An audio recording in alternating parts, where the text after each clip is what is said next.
Hi అండి, అందరికీ నమస్కారం. మొన్న అబ్బిరాజపాలెంలో వెంకటేశ్వర స్వామి వారి ఆలయం పార్ట్ 1 చూశారు కదా.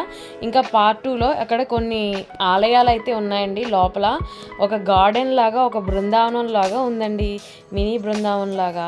అయితే ఒక 100 అడుగుల ఆంజనేయ స్వామి విగ్రహం ఉంది. ఇక ఆలయం చుట్టుప్రక్కల చూస్తే ఎంతో ప్రశాంతమైన వాతావరణం నెలకొల్పోయి ఉంటుందన్నమాట. ఇంకా స్వామివారు అక్కడ అన్నమాచార్యుల వారు కూడా ఉంటారు. అలాగే ఒక చిన్న మినీ బృందావనం అయితే కృష్ణుడు, రాధికలు, గోపికలతో కృష్ణుడు దర్శనమిస్తారు. అలాగే సుందరకాండలో ఆంజనేయ స్వామి విగ్రహాలు అయితే మనకి అక్కడ కనిపిస్తాయి. చాలా రకాల అవతారాలతో స్వామి మనకి కల్పిస్తారు. అలాగే ఇక్కడ ఒక ఆంజనేయ స్వామి ఆలయం కూడా ఉందండి. అలాగే ఇంకా అబ్బిరాజపాలెంలో ఇంకా కొన్ని ఆలయాలు అయితే చాలా ఉన్నాయి. ఆ ఊరంతా కూడా చాలా బాగుందండి. ఎటు చూసినా స్వామివారు, ఆంజనేయ స్వామి వారి విగ్రహాలే ఉన్నాయండి. అలాగే ఈ వీడియో నచ్చితే లైక్